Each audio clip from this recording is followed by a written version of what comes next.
Dans cet épisode, notre boss a domestiqué un écureuil à son chalet, a le logo de son entreprise au fond de sa piscine, a une cloche de la petite école dans son bureau et adore encore son épouse après 34 ans de mariage. Vous l'avez deviné? M. Richard Robinson, couturier et designer de mode de renommée internationale.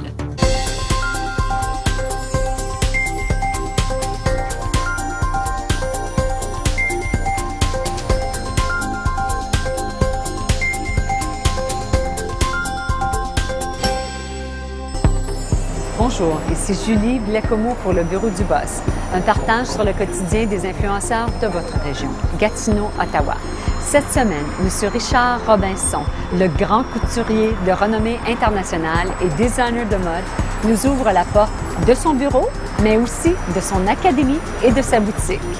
Chut! Silence, on entre dans le Bureau du Boss.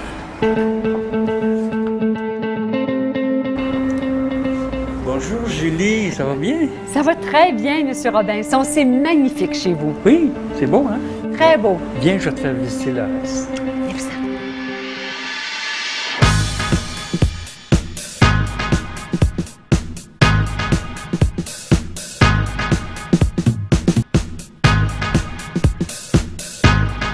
Monsieur et Madame Robinson, vous êtes un couple professionnel dans l'académie, dans l'atelier, dans la haute couture et le design de mode, et vous êtes aussi un couple dans la vie de tous les jours. Oui. Racontez-nous un peu comment débute et se termine votre journée dans cette magnifique résidence. Premièrement, le matin, moi, je me lève plus tôt que Madame et je prépare le café. Puis... On aime prendre le déjeuner à l'extérieur, puis de relaxer un petit peu, puis discuter un peu de ce qui va se passer durant la journée, les choses qui sont importantes à faire durant la journée, ce qu'on doit faire. Et puis, c'est ça. Puis elle, vu qu'on travaille ensemble au commerce, elle sait exactement qu'est-ce qui se passe. Alors, elle va me rappeler des choses que, OK, sois prêt pour dans 2 jours. Il y a tel client qui vient ou si jamais on a besoin d'un tissu pour un modèle, elle va s'organiser pour le commander puis faire sûr qu'on l'attend. Puis Souvent, les appels, je les fais ici le matin avant de partir. Comme ça, c'est les choses qui sont à faire.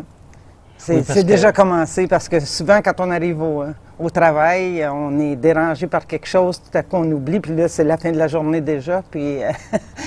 Puis il y a plein de monde qui demande pour elle. C'est là pour... dans l'organisation de...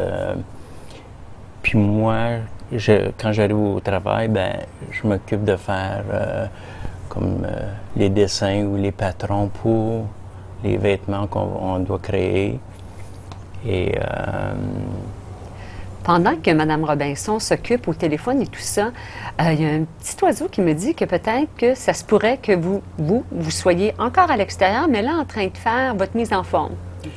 Oui, ça j'aime bien faire. Justement, j'ai mon treadmill là, que j'ai mis à l'extérieur pour l'été parce que habituellement l'hiver, comme je fais ça au sous-sol, c'est plate parce que elle est en haut, moi je suis en bas.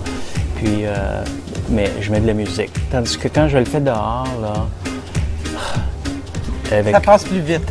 Ça passe plus vite. Puis après que j'ai fini mon treadmill, je peux aller dans la piscine. Ça relaxe, je suis prêt pour la journée. Ou le soir, là, c'est... La même chose. La même chose, oui. Et le soir, justement, qu'est-ce qui se passe pour le retour à la maison? Est-ce que vous allez au restaurant? Est-ce que vous commandez ou... Bien, on n'a pas besoin d'aller au restaurant parce que Madame, c'est mon meilleur chef. C'est-à-dire qu'on va au restaurant à quelques reprises, mais rarement. On aime s'en venir à la maison, puis préparer un bon repas, le prendre tranquillement, relaxer. On planifie habituellement la journée avant. Ouais. Puis elle me propose telle chose, puis j'ai le choix comme si j'étais au restaurant. Parlez-moi un peu du jardin et de vos tâches autour du jardin. Bien, le jardin, c'est plutôt elle. C'est plutôt moi pour les fleurs, puis les plates-bandes. Puis lui, ben c'est la piscine. Oui. Parce que c'est de l'entretien. Moi, je m'occupe de la piscine, puis... Nettoyer autour. Oui. Puis on aime travailler dehors, donc C'est ça. c'est pas... Ça nous repose, je pense.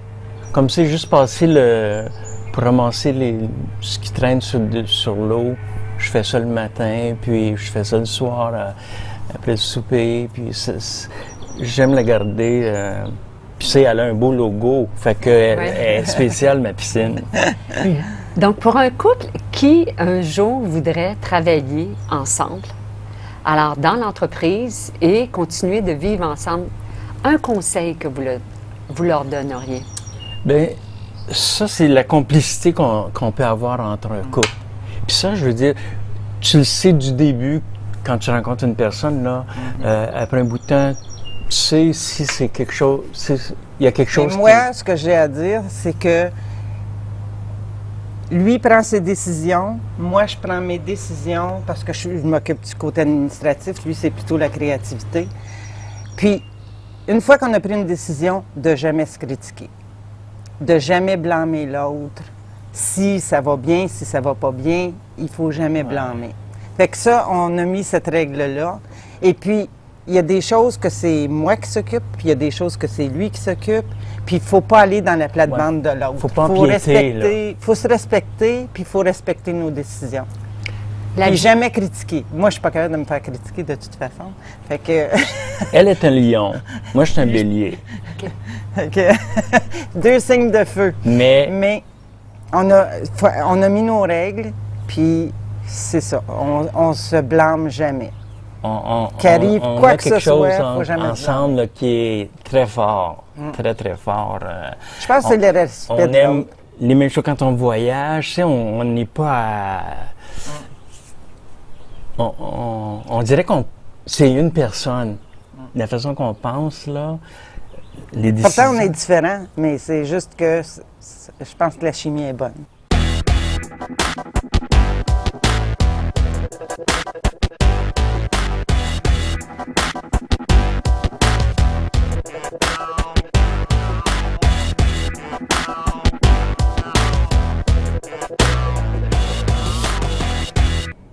Pour les chanceuses qui ont le privilège d'être habillées par Richard Robinson, vous avez certainement reconnu le Salon des tissus. Qu'est-ce qui se passe ici, M. Robinson? Ici, c'est ici qu'on fait le choix avec nos clientes pour les tissus qu'on doit utiliser pour soit le tailleur, la robe ou le manteau, le pantalon.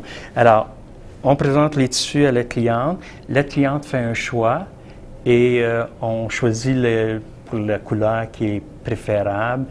Et souvent, la cliente ne pense pas à la couleur que je vais lui proposer. Puis, une fois qu'on place le tissu devant elle, elle réalise que, ah ouais, j'aurais pas pensé. Parce que souvent, les gens ont des cartes de couleurs qui suivent. Oui, oui, oui. Mais ça, je veux dire, si vous avez fait faire votre charte de couleurs durant l'été, votre teint est différent que lorsque vous portez les vêtements l'hiver.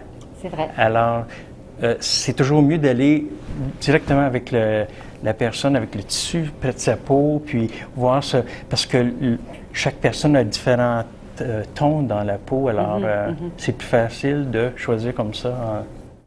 À la fin d'une collection, comment célébrez-vous vos succès? Par un bon repos. Parce qu'avant les collections, là, on travaille des heures supplémentaires parce qu'on doit finir des modèles pour la présentation. Alors, c'est des choses qu'on ne peut pas toujours planifier exactement le temps qu'on va avoir besoin pour produire tel vêtement. Alors, dans le temps des collections, il faut présenter, parce qu'il faut faire nos clientes, puis en plus, faire la collection pour le défilé de mode. Alors, ça demande beaucoup de travail. Puis, madame, elle s'occupe de l'organisation. Alors, ça, c'est aussi beaucoup de travail avec les mannequins. Mais habituellement, on retourne, si c'est lieu dans un hôtel, la présentation, on retourne à notre chambre, puis on prend des petits goûters, puis de la boisson pour célébrer avec notre famille, souvent. On sait que vous êtes de Gatineau. Parlez-nous un peu de votre enfance. Parlez-nous de votre père, de votre mère. OK. Moi, j'ai eu des parents fantastiques. Pas des gens qui avaient beaucoup d'argent, mais l'argent, c'est pas important parce que il y avait tellement d'amour chez nous, là, que on était heureux de ça. Puis je me souviens que ma mère m'avait acheté un gilet une fois pour... tout le monde était content parce que j'avais eu... tu sais, on n'était pas jaloux entre nous autres parce que, je veux dire, c'est pas comme maintenant. Maintenant, les enfants ont tout ce qu'ils veulent. Alors, lorsque tu arrives avec quelque chose de nouveau, c'est pas... mais nous, c'était... La moindre petite affaire, là, c'était vraiment quelque chose. Fait que... mais c'est surtout l'amour qu'on a eu de... Ah oui. Et qui vous inspire? Qui se m'inspire? Et ça, ben, vous saurez que c'est madame. Parce qu'elle est le genre de personne que j'aime habiller, c'est là. Puis, alors, quand j'ai créé quelque chose, j'imagine, elle, c'est leur portrait, comment que ce serait. Puis, alors, je peux dire que c'est vraiment elle qui... Quel a été votre premier emploi? Premier emploi, je me souviens, j'ai travaillé un été là, pour un photographe. Ouais.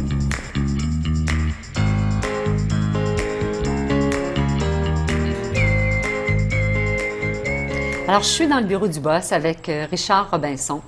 Monsieur Robinson, comment êtes-vous arrivé à ce poste-là, vraiment à cette renommée internationale à titre de couturier et designer de mode?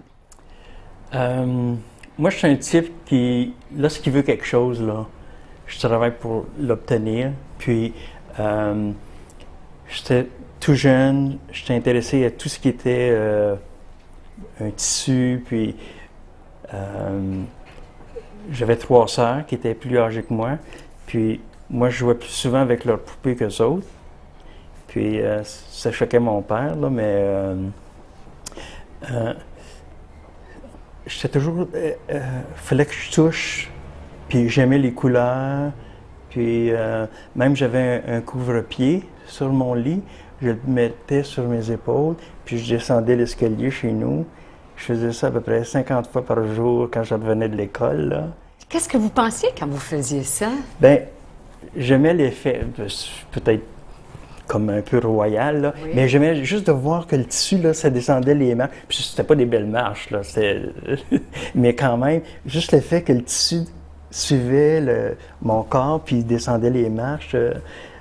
Puis ça me fait penser, quand je crée des collections, là, des fois je fais des robes, puis c'est ça, il y a du tissu qui se promène, puis ça me rappelle ça en même temps.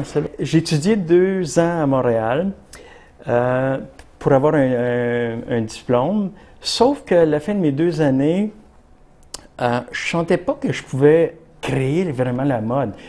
J'aurais plutôt pu aller travailler dans une manufacture, puis coudre à la journée. Puis c'est pas ça que j'avais en tête. Moi, j'avais en tête de dessiner puis produire des beaux vêtements. Puis j'ai toujours voulu des beaux vêtements, tu sais.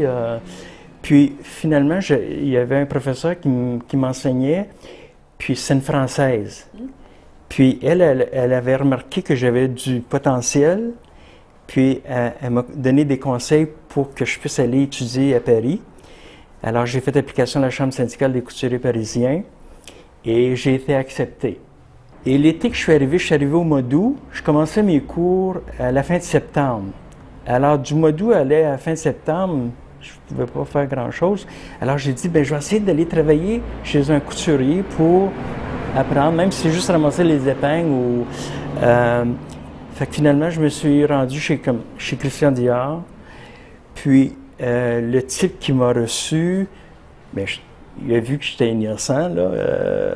J'ai dit, moi, j'aimerais ça venir travailler ici, même si c'est juste pour ramasser les épingles, je ne veux pas être payé, je veux juste... Puis là, il me dit, ben, tu sais, nous autres, on a un contrat avec Old Trent Fru au Canada. Old Trent Fru vendait les vêtements exclusifs à Christian Dior. Fait qu'il dit, il faut que je demande la permission qu'on puisse prendre un Canadien pour venir travailler chez nous. Alors, il dit, tu reviens me voir la semaine prochaine, puis je devrais avoir une réponse. Malheureusement, la réponse était négative. Old Trent Fru ne permettait pas qu'eux autres me prennent, étant Canadien. Ils ont dit, il peut revenir au Canada, puis compétitionner avec les vêtements de Dior. J'ai dit, moi, je ne retournerai pas au Canada, là. Je suis ici pour rester. Alors, il dit, ben, dans ce cas-là, tu peux venir, puis, mais tu ne pourras pas être payé, parce qu'on ne peut pas t'avoir dans nos dossiers comme... Vous avez été astucieux. J'ai dit, si ça fait rien, je ne vais pas être payé, je veux juste, tu sais. Fait que moi, je pensais de prendre mes cours puis travailler, mais il fallait que je travaille le jour chez eux. Je commençais comme le matin à 7 heures. Fait que j'ai fait les arrangements avec l'école pour prendre les cours le soir puis le samedi. Alors, ça m'a permis de prendre mes cours quand même à la Chambre syndicale des couturiers parisiens et de travailler chez Dior. Puis, c'est vraiment là que j'ai appris des techniques sensationnelles. Comment ça se passe? C'est quoi une journée typique pour Richard Robinson? Bien, là, moi, je fais encore les patrons parce que c'est nous qui prenons les mesures des clientes. Puis, je sais quelle ligne qu'il faut suivre pour faire la forme pour le vêtement. Et je fais tous les essayages avec les clientes. Puis, les clientes apprécient ça beaucoup parce qu'ils sentent que c'est moi qui crée et c'est moi qui suggère. Puis même une cliente qui n'est pas certaine on fait toujours une toile avant, d'après ses mesures, puis on fait l'ajustement sur elle. Alors, si je m'aperçois qu'il y a quelque chose qu'il faut changer, on le change. Puis, j'explique à la cliente, OK, là, cette ligne-là, j'ai dessiné, mais on va la changer parce que ça va être préférable pour le look final. Alors, les clients ont beaucoup confiance en moi. Donc, typiquement, dans une journée, vous êtes très près de vos clientes, puis à l'intérieur de ça, il doit y avoir des choses que vous aimez, puis des choses peut-être que vous aimez moins. Bien, ce que j'aime moins, c'est que j'aime pas que le temps passe si vite. Ça, là, c'est... Comme là, je réalise que j'ai 65, 66 ans, puis j'ai parti de 21 ans, puis il me semble que j'ai pas tout vu ce qui... alors, ça, c'est quelque chose que j'essaie de garder le plus longtemps possible, le temps pour... mais j'adore encore faire les patrons, puis choisir les tissus avec les clients, puis suggérer même les boutons pour le vêtement, puis, tu sais, je suis passionné de ça. Votre objet indispensable pour travailler, là, vous partez le matin, puis vous arrivez, qu'est-ce que ça vous prend toujours? Pour travailler, bien, c'est sûr que ça me prend un crayon, parce que je dessine. Tu sais, je vais faire le dessin, puis je pars de ça pour produire soit le patron ou... mais quelque chose de plus... Parce que le crayon, c'est vrai, c'est quel type de crayon? Est-ce que vous êtes avec un crayon à mine? À la maison, là, ça se fait comme ça? Crayon à mine, parce que je fais le croquis très vite. Et lorsque je le travaille, là, je change les lignes, alors je peux effacer, je peux retravailler le design jusqu'à ce que je sois vraiment satisfait de ça, c'est le dessin on va produire. Mais c'est jamais final parce que une fois qu'on fait le patron, puis on fait des essayages sur les mannequins ou sur la cliente, il y a des changements qui s'adaptent. Puis c'est de là qu'après ça, on taille dans le tissu, même en tissu. Le tissu réagit différemment de ce que l'idée que j'avais. Alors, il faut le retravailler. Il faut... mais c'est comme ça qu'on développe puis, je lâche pas tant que j'ai pas réussi. Et là, M. Robinson, dans 100 ans, qu'aimeriez-vous qu'on dise de vous? Que j'étais un perfectionniste. Parce que moi, là, j'aime que les choses soient faites là, le mieux possible. Je suis avec Véronique Boileau, elle est professeure de dessin et mode. Véronique, qu'est-ce qu'on ne connaît pas de M. Robinson qui pourrait nous surprendre? Bon, bien, M. Robinson, il aime beaucoup les animaux, sauf les serpents. Il n'aime vraiment pas les serpents, il a très, très peur. Par hasard, il y a un chalet, M. Robinson, et il y avait un écureuil qui était blessé. Et il en a pris soin au point qu'il se promenait autour de la maison dans sa robe de chambre avec l'écureuil dans la poche de sa robe de chambre. Fait que c'est un petit secret qui est cute, là. Je suis avec Mathieu Courchaine. Il est adjoint administratif à l'Académie Richard Robinson. Mathieu, qu'est-ce qu'on ne connaît pas de M. Robinson qui pourrait nous intéresser? On sait déjà que M. Robinson est très près de sa famille. Puis moi, j'ai la chance d'être son neveu. Donc, un petit fait intéressant sur M. Robinson puis moi, c'est que quand j'étais plus jeune, quand j'ai gradué du secondaire, à la veille de mon bal de finissant, j'avais rien apporté pour mon bal. Donc, j'ai été voir mon oncle, M. Robinson, puis je lui ai demandé s'il y avait quelque chose à me prêter ou s'il pouvait me dépanner. Puis il m'a prêté un de ses propres habits à lui-même que j'ai porté que j'ai porté au bal de graduation. Puis, ça fait de fureur. Vraiment, les gens ont adoré. Puis moi aussi, je me suis senti très fier de porter un vêtement de M. Robinson à mon bal de finissant.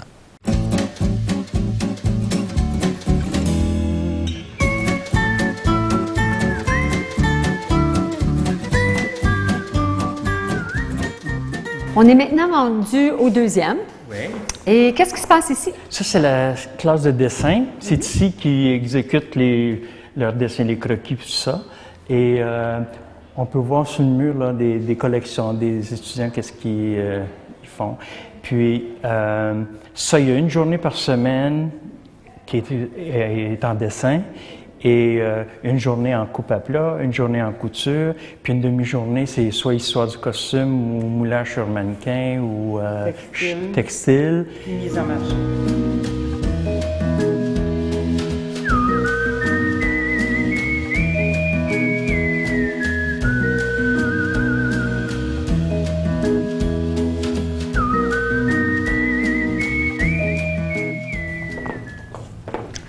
On est rendu au troisième étage. Et là, ici, racontez-nous, Monsieur, Madame Robinson, qu'est-ce qui se passe ici dans cette salle?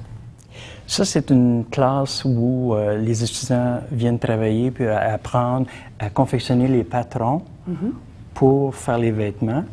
Il y a aussi des journées que c'est des classes de couture parce que normalement, il y a plusieurs personnes en même temps. Monsieur Robinson, on est rendu à un questionnaire croustillant en rafale. Êtes-vous prêt? Oui. Quel est votre endroit favori pour le lunch?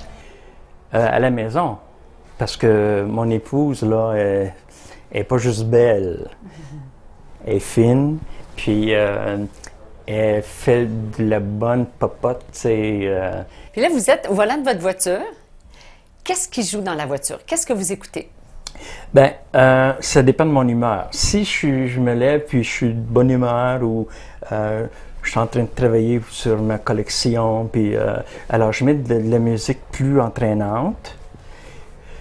Puis si je me sens un petit peu down, là, ce qui est rarement. Moi, c'est très rare que je vais être de mauvaise humeur, mais là, je mets de la musique plus douce, plus calme pour... Qu'est-ce qui se trouve dans vos poches? Dans mes poches, ce que les gens ne savent pas, c'est que j'ai une carte de mon ange gardien. Oui. Moi, je crois en un ange gardien. Puis, mon ange gardien, c'est VUA. Puis, elle a une assistante qui travaille. Un assistant ou une assistante, je ne sais pas. Il n'y a pas de sexe. C'est une personne qui... pour moi, c'est un être qui l'aide à m'aider, moi. Puis, son nom, c'est VUA. Puis, quand j'ai des questions ou des choix à faire, je vais me référer toujours à eux autres. Et même, je vais demander des choses, tu sais, pour obtenir des réponses. Pour vous guider. De l'aide quand j'ai besoin de quelque chose, là. Ça, c'est... Mais ça fait depuis longtemps que... Puis là, même quand vous êtes en création puis le téléphone sonne, de qui prenez-vous toujours l'appel? De madame. De madame Robinson. Ouais, ben oui. Quand vous êtes dans l'adrénaline, vous êtes en création, il y a des croquis partout. Quelle est votre grignotine favorite? J'aime manger du céleri. Céleri? Oui, céleri ou des morceaux d'ananas. Et qu'est-ce que vous sirotez tout au long de la journée? Est-ce qu'il y a une boisson que vous privilégiez? De l'eau. Et là, maintenant, on va passer aux favoris. Quel est votre livre favori? Mon livre favori? J'aime bien les livres de gens qui ont fait quelque chose dans la vie. C'est soit des architectes ou des dessinateurs de mode ou des gens qui ont écrit parce que leur vie a été quelque chose de phénoménal. J'aime ça lire ça parce que je me retrouve des fois dans ces choses-là. Je me dis, ah, tu vois, ça, c'est des gens qui pensent comme moi je pense. Puis maintenant, un film favori? Il n'y a pas vraiment un film en particulier. Peut-être celui avec Julie Roberts, là. C'est quoi, là, que... c'est elle est prostituée. Puis, Pretty Woman. Pretty Woman. Ça c'est un film que j'ai... Toutes les téléspectatrices vont être d'accord avec vous. On n'est pas surpris. Surtout la scène Rodeo Drive. Oui, ça j'ai aimé parce que ça me fait penser un peu à... Puis la voir avec tous ces sacs, là. Qui sortent d'ici. Ouais. Quelle est votre petite bête noire? Qu'est-ce qui vous agace? Vous irrite? Qui mérite les gens qui font les choses à moitié, c'est là. Qui finissent pas qu'est-ce qu'ils commandent, qui give up là, trop rapidement. Parce que c'est dans la vie, là, ça va pas tout le temps sur des roulettes. Mais il y a toujours des raisons que quelque chose arrive, puis même si ça te fâche, fais juste arrêter puis dire, ben il y a certainement une raison pourquoi que c'est comme ça. Pour vous, quand ça va pas comme vous voulez, est-ce que vous avez un juron, un gros mot favori? Oh! Je l'adore encore. Ça fait 44 ans là, que... Oui, 44 ans déjà au mois d'octobre. Oui, 44 ans au mois d'octobre. On s'est mariés au mois d'octobre. Là, c'est rendu difficile de compter les années. On aimerait mieux que ça soit moins. Puis elle veut vivre jusqu'à 5 ans. Jusqu'à 105 ans. Ben là, pourquoi 105? Je sais pas. C'est un chiffre que j'aime.